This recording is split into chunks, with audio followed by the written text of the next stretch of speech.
खुशियाँ।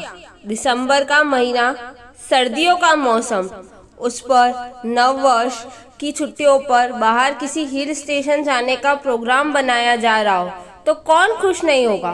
कुछ ऐसा ही प्रोग्राम बनाने में मोहन अपने मोबाइल फोन पर व्यस्त था।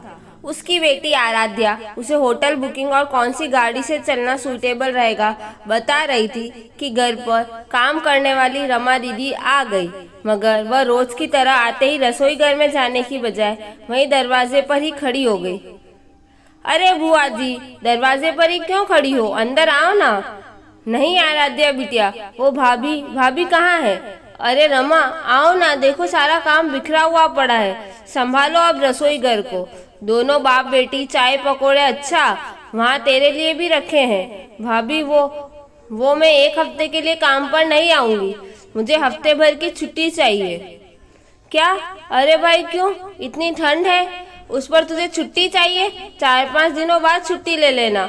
वैसे भी हम कुछ दिनों के लिए घूमने जा रहे हैं, वो नए साल सेलिब्रेट करने। सुधा रमा की बात सुनकर परेशान होते हुए बोली, नहीं भाभी, अभी बहुत जरूरी है छुट्टी। मोहन ने मोबाइल से नजरें हटाकर सुधा की ओर देखा। सुधा गर्म कपड़ों में भी ठंड से बुरी तरह कांप रही थी। एक तो कड़ाके की ठंड, उस पर रसोई घर में बिखरा हुआ काम, मगर वही दुबली पतली रमा काम वाली बगैर शाल और स्वेटर के बड़ी शांत खड़ी थी। तुम्हें ठंड नहीं लग रही है रमा बहन? स्वेटर नहीं तो कम से कम कोई शाल या कोई चादर पहन लिया होता। हमारे घर में आग लग गई है भैया, ठंड कहाँ से लगेगी। कहते हुए रमा फफक फफक कर रोने लगी। ये सुनते ही सुधा ने उसका हाथ पकड़ लिया। आग? कैसे रमा, क्या हुआ? भाभी, कल रात बहुत ठंड थी, जो भी ओढ़ना था वो बच्चों को ओढ़ा दिए थे मैंने।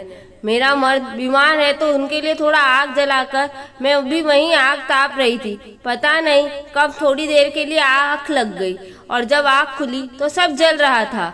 परिवार को बचा लिए भाभी, मगर मेरी गृहस्थी पूरी जल गई। कहते हुए रमा के आंसू रुक नहीं रहे थे और वहीं मोहन के हाथ मोबाइल पर चलते हुए अचानक रुक गए थे। सुधा ने तुरंत उसे अपनी शाल ओढ़ा दी और वह मोहन की तरफ देखने लगी। मोहन उसकी खामोशी समझ गया। उसने तुरंत बिस्तर छोड़ा और रमा से कहा, ठीक है रमा बहन, तुम छुट्टी ले लो। रमा दोनों हाथों को जोड़े चुपचाप वहां से निकल गई। आराध्या बोली, पापा, क्या हमारा छुट्टियां मनाना जरूरी है?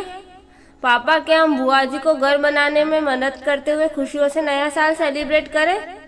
हाँ मेरी बच्ची, इस बार हम यहीं घर में रहकर नववर्ष के आगमन की खुशियाँ मनाएंगे, मगर उससे पहले हमें कुछ ऐसी ही खुशियाँ किसी और के घर, उनकी जिंदगी में भी भरनी है। क्यों मोहन जी? बिल्कुल सही कहा तुम दोनों ने। अब ये घूमने मौज मस्ती करने वाले पैसे सचमुच ही खुशियाँ मनाने के काम आएंगे। आओ सुधा, आओ आराध्या, हम सभी चले रमा बहन और उनके परिवार में खुशियाँ बांटने।